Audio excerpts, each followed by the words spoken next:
So today we're going to discuss about L'Hopital rule. So the rule is that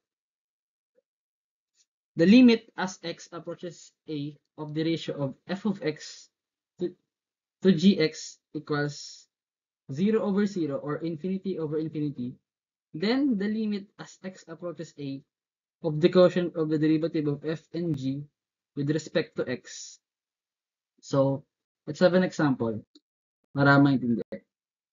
So here we have limit of minus 20 over 2x minus 4.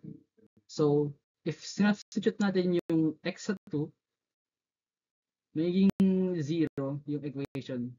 So, doon na papasok yung rule. So, first is, derive natin yung f at g, yung numerator at denominator. So,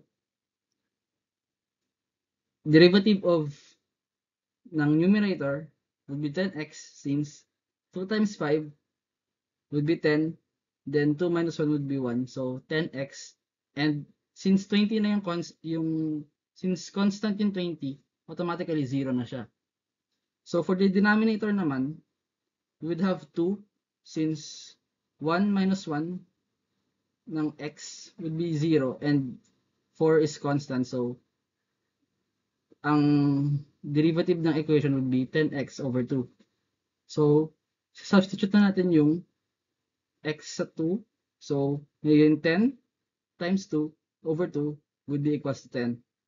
Therefore, the limit of the expression as x approaches 2 is 10.